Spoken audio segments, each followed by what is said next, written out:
o que foi anunciado de pronto, não diretamente a suspensão dessa dívida, mas o encaminhamento de um projeto ao Congresso para apreciação do Congresso, que suspenderá pelo prazo de 3 anos, não só as parcelas da dívida do Estado do Rio Grande do Sul, como também os juros relacionados a esse montante, o que, segundo o ministro Haddad, totaliza 11 bilhões de um lado, com 12 bilhões do outro de renúncia desse montante.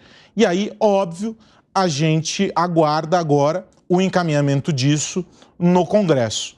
O governador Eduardo Leite se adiantou a dizer que fica satisfeito com essas medidas. Aliás, era um pleito do governo do estado do Rio Grande do Sul e já disse que vai endereçar outros pontos que precisam ser observados em relação à questão financeira do Estado.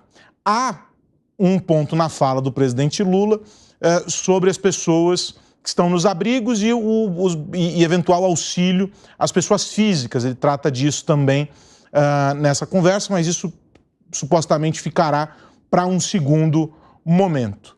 Isto posto, eu digo que o 3 em 1 está no ar. São 4 horas e mais 15 minutos e eu já vou direto aqui para cumprimentar os meus companheiros nesta tarde. Fábio Piperno, boa tarde para você. Gustavo Segré, muito boa tarde. Alan Gani, Luiz Felipe Dávila, boa tarde para vocês. Começamos com uma notícia importante, óbvio, agora a bola está com o Congresso, mas é uma sinalização importante, superando, inclusive, aquele valor que foi sinalizado, se a gente somar tudo, que foi sinalizado na semana passada pelo governador Eduardo Leite. Mas é aquilo que nós dizíamos, né, Piperno? Ainda talvez seja muito cedo para projetar uma linha de chegada para as despesas necessárias para essa reconstrução.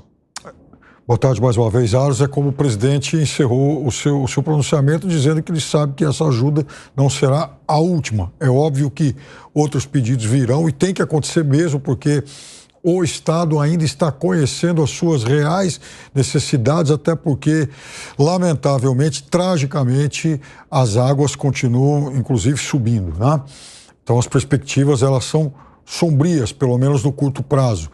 Foi um encontro de governantes responsáveis. Na sexta-feira a gente discutia aqui a possibilidade de que houvesse uma moratória de 2 anos, e eu disse inclusive aqui que eu imaginava que até pudesse ser por um período maior, desde que depois o Estado voltasse a pagar, e é exatamente o que vai acontecer. Fico muito feliz também que tenha havido essa compreensão. 2 anos seria um prazo muito exíguo diante da dimensão que tem sido e ainda é essa catástrofe. Acho sim que essas medidas urgentes, elas chegam de uma forma mais do que necessária.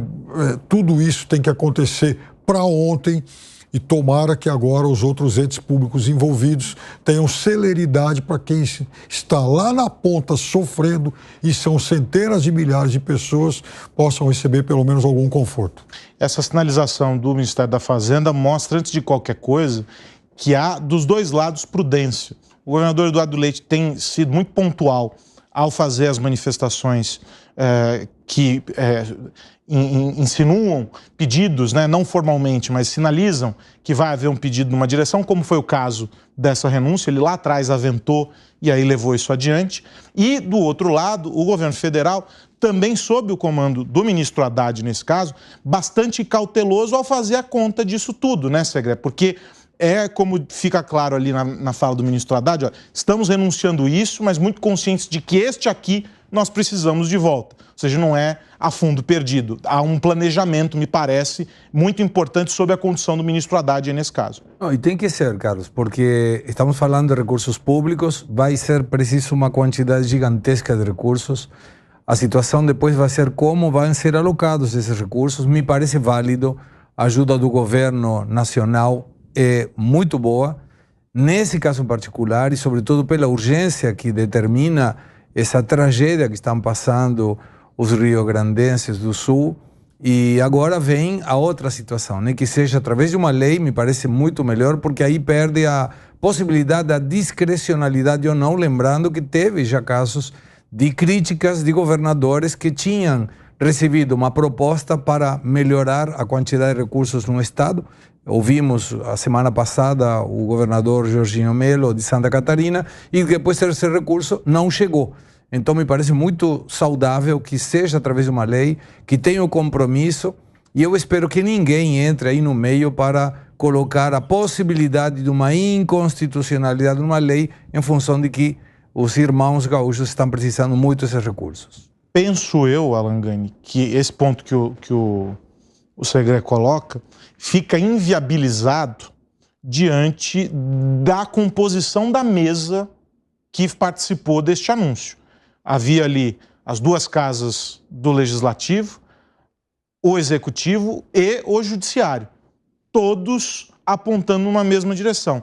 Você acha que pode ter essa possibilidade de uma inconstitucionalidade nesse processo? Eu acho muito remoto, até porque a opinião pública, a opinião da imprensa, e que conta muito nessas horas, é de que haja, sim, uma carência para o pagamento dessa dívida. Não que haja o perdão, como a gente defendeu aqui na sexta-feira, não que haja subsídios, mas que você dê uma folga justo para o Estado se recuperar e aí futuramente pagar essa dívida. Então eu acho muito improvável que alguém entre com algum tipo de ação no Supremo pedindo a inconstitucionalidade, até porque o grupo que fizesse isso ficaria marcado durante, né, toda essa tragédia do Rio Grande do Sul.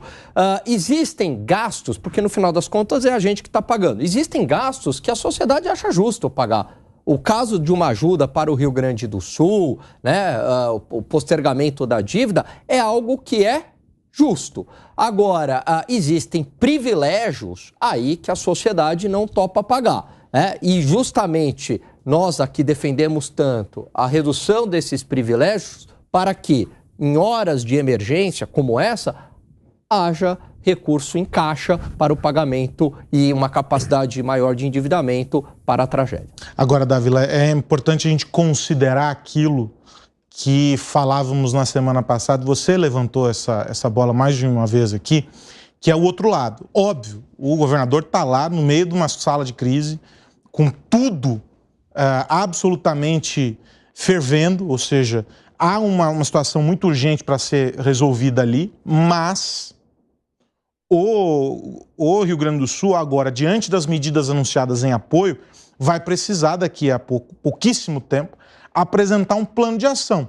Ou seja, é dizer, olha, recebemos este auxílio, temos isso como condição, mas mostrar que tipo de planejamento vai ser estabelecido para essa reconstrução. E aí isso passa também por algo que vocês todos aqui falam muito, que é como é que fiscalmente o Estado vai se organizar em relação a gastos e a todo o resto para corresponder com esse auxílio que o país inteiro está oferecendo, né? Planejamento, antes de tudo. É verdade, Ars, mais do que isso, né?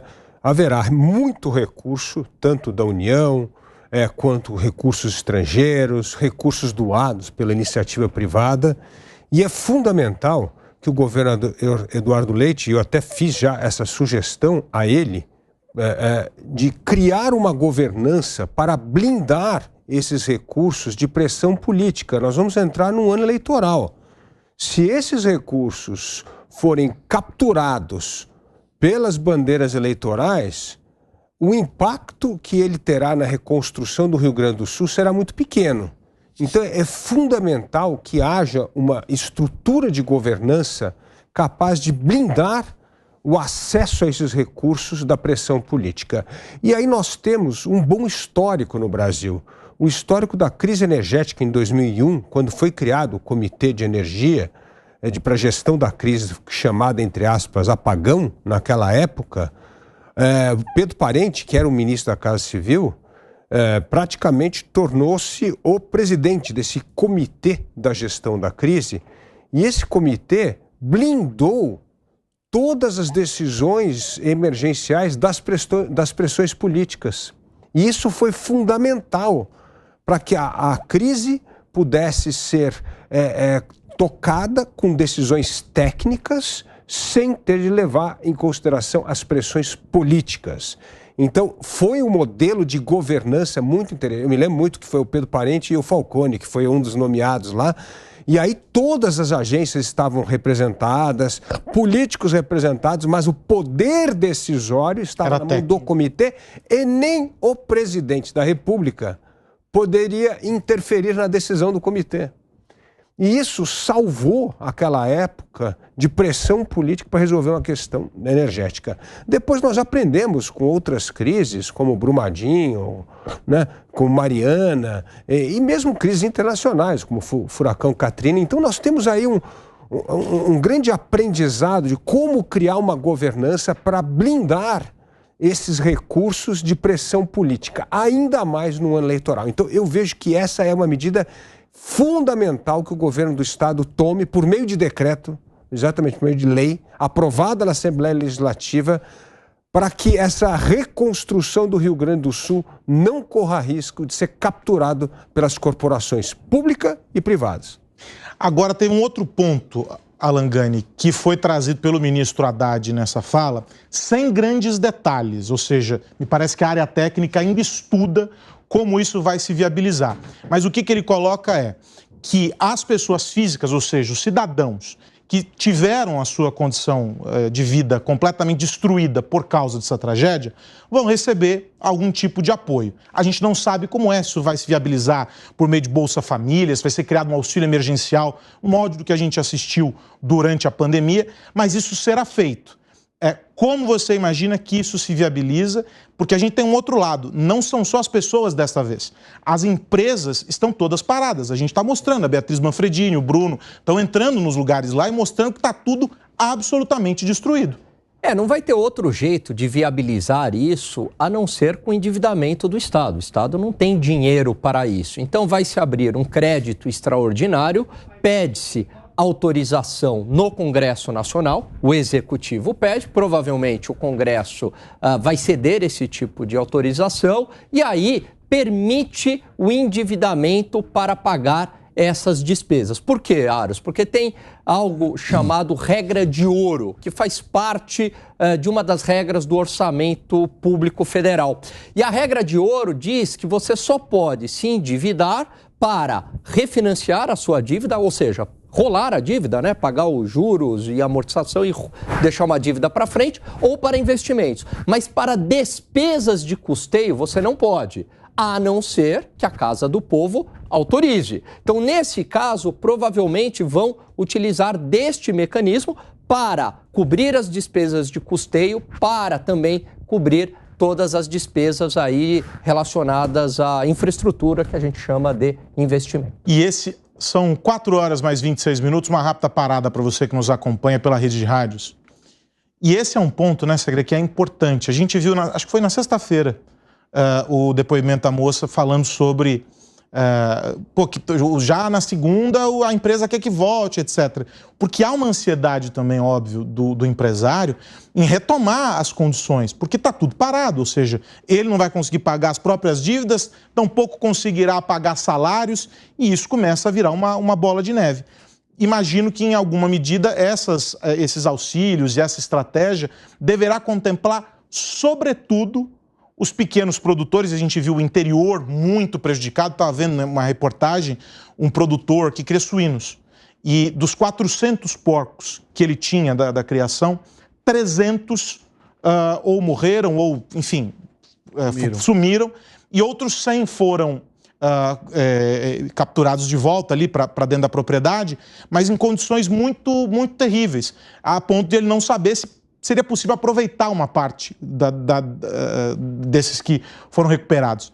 Então, a gente tem o produtor rural, tem a indústria e as empresas, outros setores ali muito afetados. Esse olhar para a reconstrução dessa economia também vai exigir um esforço grande. Vai sim, e aí me parece que deveríamos diferenciar algumas situações. Tem muito empresário que, numa forma conservadora, deem algumas primas de seguro. E nesse caso, então, não precisaria, pelo menos a priori, uma ajuda do Estado. O seguro está cobrindo parte do seu prejuízo. a situação de pessoas e empresas que precisam, com alguma ansiedade, buscar a normalidade tem a ver com questões econômicas e tem a ver com questões sociais. Se sentir parte de novo da rotina de produzir um bem, um serviço que possa colaborar com outras pessoas na produção e no consumo. Teve um prefeito, não me lembro de que cidade, que motivava as pessoas de diferentes partes do Brasil a consumir produtos do Rio Grande do Sul, produzidos no Rio Grande do Sul. Isso pode ser uma boa política, porque isso permite ajudar e tracionar produções que hoje estão paradas. De empresas, por exemplo, do setor calçadista, Rio Grande do Sul é um dos maiores produtores de calçados. Então, essa vertente de consumo, de propiciar o consumo de produtos e contratar serviços dessa região podem ajudar para o crescimento e o recomeço de questões produtivas. Questões produtivas sempre alastram empregos. Então, me parece que é válido também. Mas é importante separar aquelas pessoas que, de repente, não têm seguro, como talvez seja o produtor, um pequeno produtor, com aquelas empresas que sim têm seguro e que, nesse caso, o seguro cobrirá essas carências. E volto a reforçar, o negócio do seguro, o segmento do seguro, pode ter dificuldades importantes a partir do que aconteceu no Rio Grande do Sul.